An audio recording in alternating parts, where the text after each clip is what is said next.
nje guhanura ku buzima bwawe nkubwira ngo ukeneye andi makuru kugira ngo ubeho guruka. Mu yandi magambo, amaboko y'Imana yacu ari mu kanwa kayo. Imana ivuga ijambo ishoboye gukora, ariko ukeneye ijambo rimwe, ukeneye umuntu ukubwira aho Yesu ari, ukeneye umuntu ukujyana aho Yesu ari kugira ngo ubuzima bwawe buhinduke. Imana ishimwe cyane. Ndagusuhuje cyane wowe udukurikiye Irakora TV, nanone n'ibyishimo kongera kubana nawe. Waba uri mu Rwanda ndagusuhuje, waba uri ku mugabane wa Aziya cyangwa se mugabane w'Uburayi, aho uherereye hose ndagusuhuje cyane. Nge muvugana ni Emmanuel nk'ibisanzwe. Uyu munsi wa none dufite umutumirwa w'ijambo ry'Imana. Ndagira ngo muhereze ikaze, hanyuma wowe ubaye udukurikiye uri ubwa mbere kanze kuri Irakora TV, ntuhave udakoze subscribe, kandi nawe nimba warayikoze ndagushimiye cyane. Like na comment ni ngombwa kugira ngo tubashe gukomeza gukorana namwe neza, kuko ni mwebwe dukorera, niyo mpamvu tubaye aha ngaha. Twakwakiriye mu ijambo ry'Imana, ni karibu. Murakoze cyane kunyakira kuri Irakora TV. Abadukurikiye mwese ndabasuhuje, mugira amahoro y'Imana.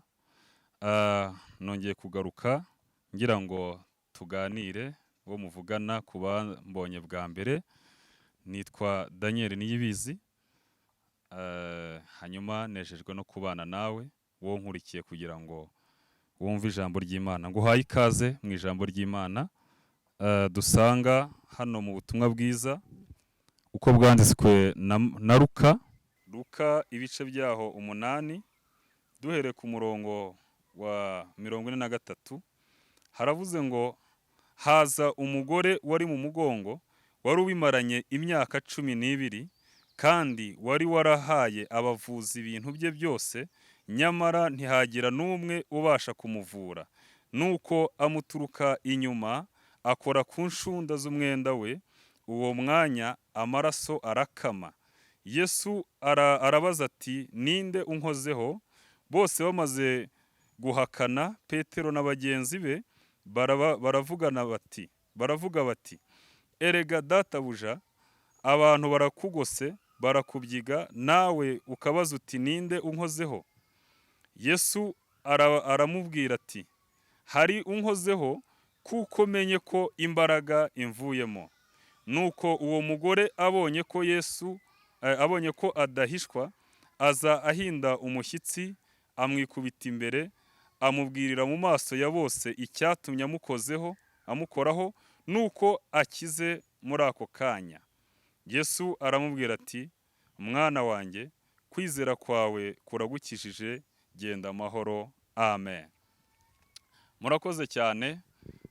Niryo jambo ngira ngo tuganireho umwanya muto, ariko umwanya wose tubaye imbere y'Imana uba uhagije kugira ngo Imana ikore. Nguhaye ikaze mu ijambo ry'Imana. Ijambo rivuga gukora kuri Yesu, hanyuma Yesu wamukoraho akamenya ko nawe umukozeho. Ndagira ngo nkubwire ko hariho abantu benshi bajya aho Yesu ari, ariko bagataha batamukozeho. Aha rero iki gihe ni igihe Yesu yari agiye kuzura umwana wa Yayiro. Nusoma guhera kuri 40 urahabona, yari afite appointment cyangwa se rendezvous ijya kwa Yayiro kujya gukiza umwana we kuko yari arwaye. Ngo akara akana kari gafite imyaka nka 12, ariko iki gihe Yesu aramwemerera, arambwira ati, we mutambyi, yari umutambyi w'isinagogi yitwaga Yayiro. Nta nubwo bemeraga no guca bugufi, ariko umunsi abonye ko akana ke k'ikinege ibyo birangiye, ko ubuzima bwe bwarangiye, aravuga ati, niba hariho uwankiriza umwana, icyo ari cyo cyose nagikora.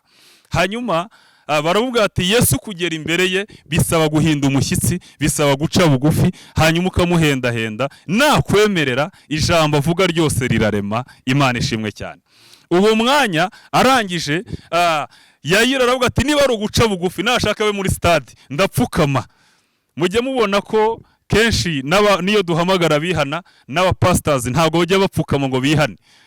Abayayiro babaga ari abantu badasanzwe, babaga ari abantu bayoboye abandi mu matsinda, mu masinagogi, babaga ari abatambyi. Ntabwo rero ni nka theology, ntabwo yemeraga ko bapfukama. Ariko akimara kwibona, akimara kumenya amakuru y'icyo Yesu ashaka, amenya ko Yesu uyu mwami kugira ngo ugere iwe bisaba guca bugufi gusa. Aravuga ati niba ari ibyo, aho kugira ngo mpomba akana kanjye k'agakobwa kagiye gupfa kishwe n'ibibazo, kishwe n'ubu burwayi nayobeye kwa muganga, ushobora kurwaza indwara iyo ari yose ikananirana, muganga akananirwa akakohereza, ariko wahura na Yesu. Imana ishimwe cyane. Yesu yavuga ijambo gusa ugatabarwa. Amenya ko kugira ngo agereho Yesu ari bimusaba guca bugufi agapfukama. Imana ishimwe cyane. Arangije aravuga ati mwami databuja akana kanjye karenda gupfa, amwikubita imbere y'ibirenge bye, niko Bibiliya yatubwiye. Arangije arapfukama arahendahenda. Yesu aravuga ati nta kibazo, ejo nzahanyura. Imana ishimwe cyane. Ndagusabye ngo Yesu anyure iwawe. Hari ikibazo waba ufite ariko Yesu nanyure iwawe, cyaba icy'ubukene, cyaba icy'ideni, cyaba icy'uburwayi, ndasabye ngo Yesu anyure iwawe. Yesu yahageze biremera. Yesu akimara kumwohereza gahunda yuko ari bujye kumukiriza akana ke kari kararembye, arangije haza kubaho ikintu kimwe gusa. Haza kubaho abantu benshi bamuhuriraho, bavuga ati Yesu mwene Dawidi agiye kwa Yayiro. Baza ari benshi bamubyiganiraho, bari benshi cyane, ariko muri benshi ndashimira Imana ihisha umuntu mu bantu. Muri benshi harimo umuntu ufite ikibazo, kandi iki kibazo ni Yesu wo kugikemura. Yari yaravuje uyu mugore ntawe atari yarageze. Bibiliya yatubwiye ngo bamumarishijeho ibintu bye byose, abajya mu bapfumu, aho yumvaga ahantu hose yaragendaga, ariko biranga. Bihari igihe usenga, hari igihe uvuza bikanga, ukajya mu bapfumu bikanga, ukajya kwa muganga bikanga, bakakwandikira imiti ukagura hose bikananirana, ariko hari ijambo wari ukeneye umwanya. Imana ishimwe cyane. Ukeneye ijambo rivuga aho Yesu ari, ukeneye kumenya amakuru y'aho Yesu ari, ukeneye kumenya aho Yesu yicaye, ukeneye kumenya karitsiye Yesu yakoreyemo. Imana ishimwe cyane. Uyu mugore we yari afite amakuru ko igitondo kimwe uyu Yesu ari bujye kwa Yayiro, kandi uyu Yayiro ni umutambyi, ariko afite amakuru y'uko Yesu ari bugere iwe akamukiriza akana. Uyu mugore avuga ati rero ibintu byose byanshizeho. Ushobora kuba nta mafaranga ufite, ushobora kuba ubushobozi bugushiranye, ushobora kuba wararwaje umwana byaranze, ushobora kurwara nawe ubwo bikananirana, ushobora kugira ikibazo umuryango utakemura, nta n'uruhare, uruhare rw'abantu rwose rukarangira, n'urwaye rukarangira, ariko ukeneye ijambo rimwe, ukeneye umuntu ukubwira aho Yesu ari, ukeneye umuntu ukujyana aho Yesu ari kugira ngo ubuzima bwawe buhinduke. Imana ishimwe cyane. Uyu mugore yari yahawe amakuru, akimara kuyumva arayizera. Bibiliya yatubwiye ngo yibwira mu mutima we ko nakora no ku nshunda z'umwenda we gusa ari bukiri icyago cye. Dukeneye amakuru arenza ya hano mu isi, tukagira andi makuru twibikaho y'ijuru. Uyu mugore akimara kumva ko Yesu aho ageze, ko ubwashize yageze ku kidendezi, ahasanga umugabo wari umaze imyaka 38. Uyu muhungu byari byaramunaniye, muganga rero amwohereje aravuga tuzagenda ugwe mu buriri, uzagenda ugwe iwawe, byaranze byarananiye. Muganga yananirwa kuvura, muganga yavura akabona negatifu, ibyuma byose babinyuramo bikanga, ariko icyuma cyitwa amakuru yo mu ijuru iyo ukigezemo ibintu birahinduka, ubuzima burahinduka. Hanyuma uyu mugabo arangije aragerageza byose biranga, ariko Yesu ahageze ku kidendezi aravuga ati ntitaye ku gihe amaze, ntitaye ko abandi banyura mu mazi, ndavuze ngo haguruka. Mu yandi magambo, amaboko y'Imana yacu ari mu kanwa kayo. Imana ivuga ijambo ishoboye gukora. Imana ivuga ijambo ivuze ngo haguruka, nihaguruka ntabwo ari ukwicara.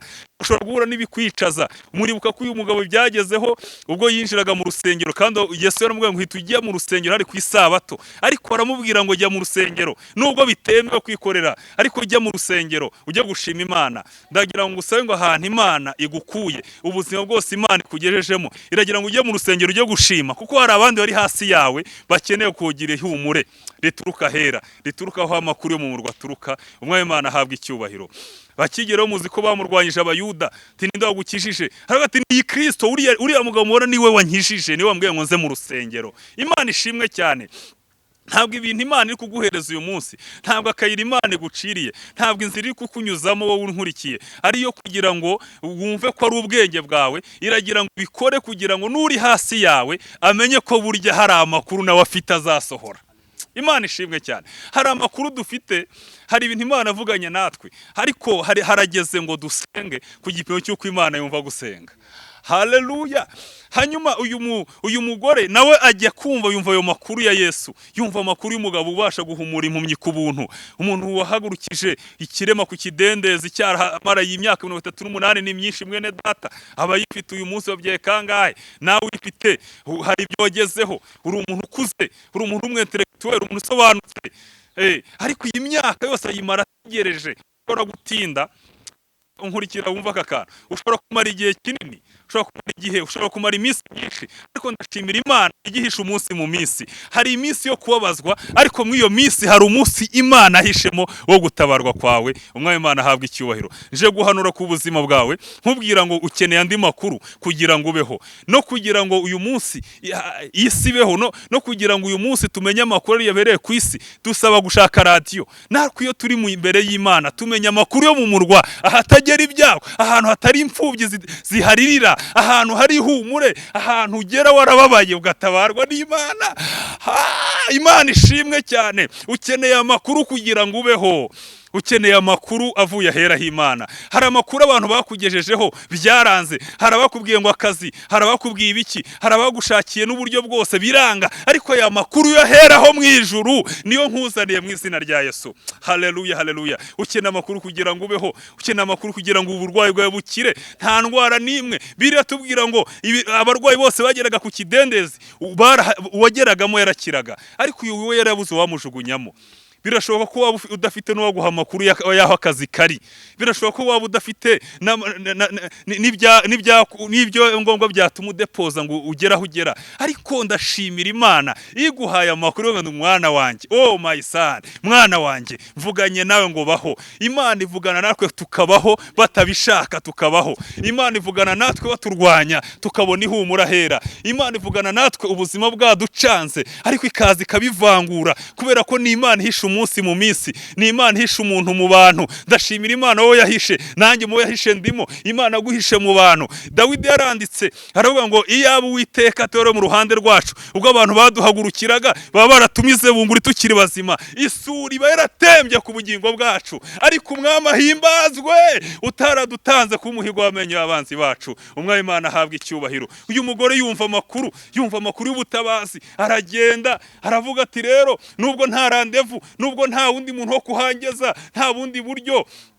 cyane ko iyo musoma isezerano rya kera musanga neza ko uyu mugore uri mu gihe cy'ukwezi, igihe cy'imihango cya operasiyo, uyu muntu yasabwaga kuba yasiga ibitukura ku munwa nk'ikimenyetso cy'uko ari muri iyo minsi. Ariko uyu mugore aravuga ati kandi aba bantu ntabwo babaga bemerewe kujya mu materaniro y'abera, noneho ahantu Yesu ari ntabwo babaga banabyemerewe, ariko barabarwanyaga abadiyakoni n'abaki bose, bavuga ati ntabwo mwemerewe kuba aho abantu bari.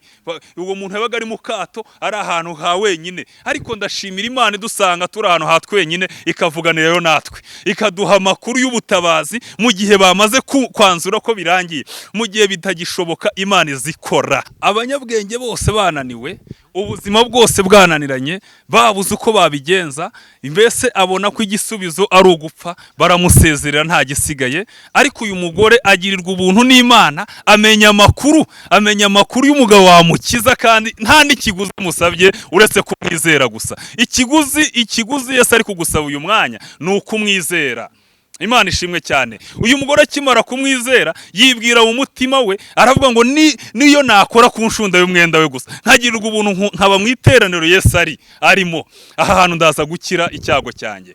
Agihaguruka, uyu mugore nta appointment, nta randevu yarafitanye na Yesu mu by'ukuri, nta nubwo Yesu yari azi ko uyu mugore ari buze, ariko mu isi y'umwuka birashoboka. Ariko arahaguruka, aragenda, arinjira, arabyigana, anyura mu banyamagambo, anyura mu bamusubiza inyuma, anyura mu bukene. Ugomba kugira ibintu byigana nabyo, ariko ukakora kuri Yesu, kandi Yesu ukozeho nawe akamenya ko wamukozeho.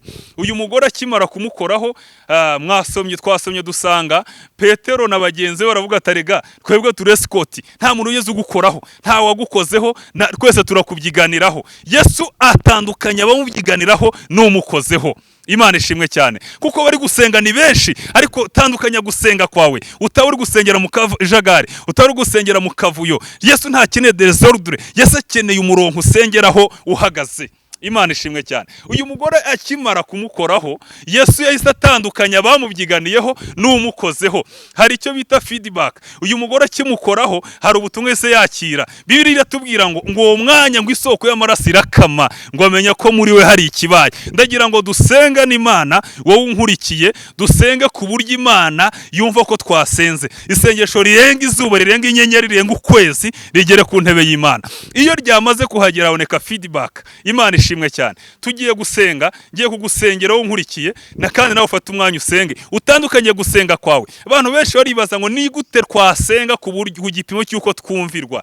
Ko abantu benshi barasenga ariko barasengera mu kavuyo. Ntanze igisubizo kimwe. Icyo tuboneye mu ijambo ry'Imana nuko ugomba gusenga, ugatandukanya gusenga kwawe, ukava mu bya ukizera. Wamara kwizera ukizera uri gusenga ubushobozi buri muri we, apana gusenga ngo Mana ngo niba ushoboye, ngo Mana ngo rero urabona, ngo hari n'abayibohora ngo ibyo byarakunaniye uzakora ibi. Imana ni inyembaraga igihe cyose, ni inyembaraga twaburaye, ni inyembaraga twariye, ni inyembaraga twambaye, ni inyembaraga turi kuvugwa, ni inyembaraga tubeshyerwa, ni n'inyembaraga tuvuga ukuri. Imana ishimwe cyane. Yesu aratangaza ku mugaragaro ati muhagararikira aho ngaho hari umuntu unkozeho. Uru rugendo tube turuhagaritse.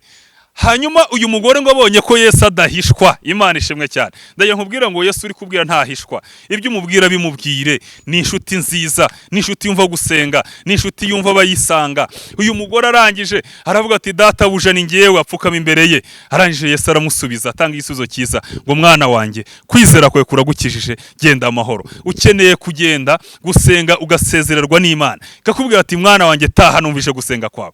Iyo wasenze bikagera ku mutima w'Imana, ubuzima burahinduka, amateka arahinduka. Uyu mugore ahita amenya ikibaye muri we. Imana ishimwe cyane.